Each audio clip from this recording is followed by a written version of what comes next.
Bonjour et bienvenue dans ce nouveau tutoriel sur 3D View Station. Aujourd'hui, nous allons découvrir ensemble la fonction d'analyse d'épaisseur de paroi. Cette fonction est particulièrement utile pour les ingénieurs et concepteurs qui travaillent sur des pièces moulées ou des structures où l'épaisseur de matière est critique. Elle permet de détecter les zones trop fines, les concentrations de matière excessives ou encore les arêtes vives qui pourraient poser des problèmes de fabrication. Nous verrons comment cette analyse vous aide à optimiser vos conceptions, que ce soit pour éviter les déformations, réduire les coûts de matières premières ou améliorer la résistance mécanique de vos pièces. Accès à la fonction est prérequis. Commençons par localiser cette fonction. L'analyse d'épaisseur de paroi se trouve dans l'onglet Analyse de votre interface 3D View Station. Attention, cette fonction n'est disponible que pour les utilisateurs qui disposent d'une licence Analyse avancée. Si vous ne la voyez pas dans votre menu, vérifiez votre configuration de licence. Dans l'onglet Analyse, vous trouverez la fonction Épaisseur paroi dans le groupe Avancé. C'est ici que nous allons travailler. Réglage d'analyse, les deux modes de calcul. Avant de lancer notre analyse, nous devons choisir notre méthode de calcul. 3D View Station propose deux modes distincts que nous avons déjà découverts dans notre tutoriel sur les outils de mesure. Mode basé sur les rayons, Ray Based. Ce mode projette des rayons à travers la géométrie. Il est particulièrement efficace pour détecter les zones fines et les arêtes vives. Pensez à un scanner qui envoie des faisceaux lumineux. C'est exactement le principe.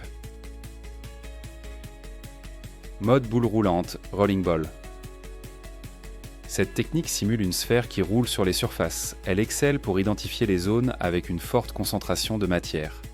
Imaginez une bille qui parcourt votre pièce. Elle révèle les zones d'accumulation de matière. Après avoir choisi votre mode, vous pouvez ajuster la précision d'analyse. Plus la précision est élevée, plus le calcul sera long mais détaillé. Des pré-réglages sont disponibles pour vous faire gagner du temps. Ces pré-réglages peuvent être personnalisés en éditant le fichier XML de configuration. Retenez bien ceci.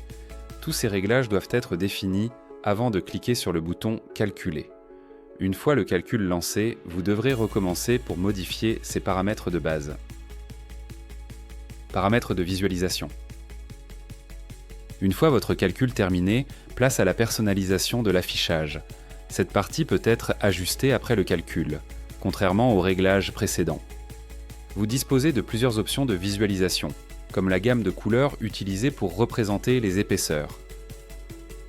Comme vous pouvez le voir à l'écran, vous disposez d'un grand nombre de choix de couleurs. Les valeurs minimales et maximales de votre échelle. Pour visualiser précisément les informations vous intéressant.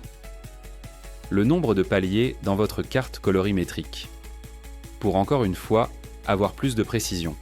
Et finalement, l'affichage ou non de l'histogramme des valeurs.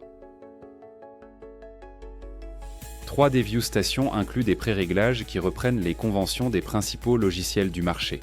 Vous retrouverez les standards d'Inventor, de CATIA et des logiciels d'analyse les plus courants. Comme pour les réglages d'analyse, ces pré-réglages sont modifiables via le fichier XML.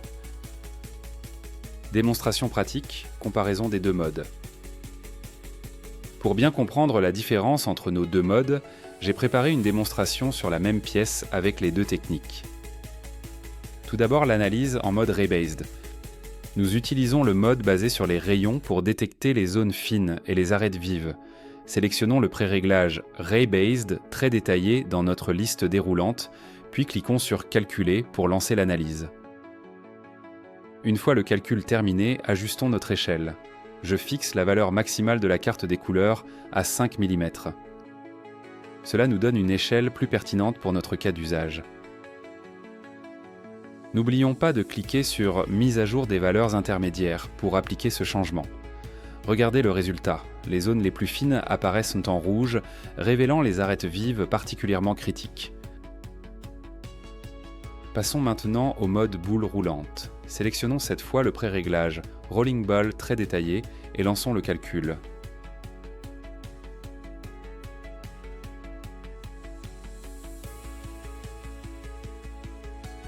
Observez la différence. Les zones avec la plus forte concentration de matière s'affichent maintenant en bleu et violet.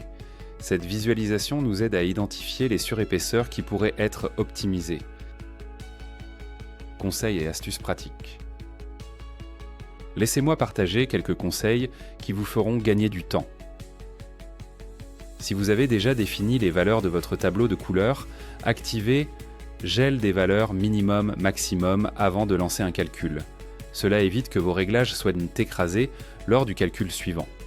Activez « Afficher l'histogramme » pour visualiser la distribution de vos valeurs d'épaisseur.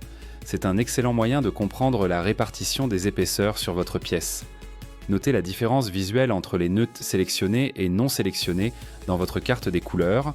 Les couleurs sélectionnées apparaissent le plus vives et la carte des couleurs est grise si aucune analyse n'est sélectionnée. Dernier point, veillez à bien sélectionner votre modèle analysé avant d'effectuer des modifications de visualisation et de légende. Merci d'avoir regardé cette vidéo. N'hésitez pas à vous rendre sur notre site CAD Interop pour obtenir plus d'informations sur 3D View Station.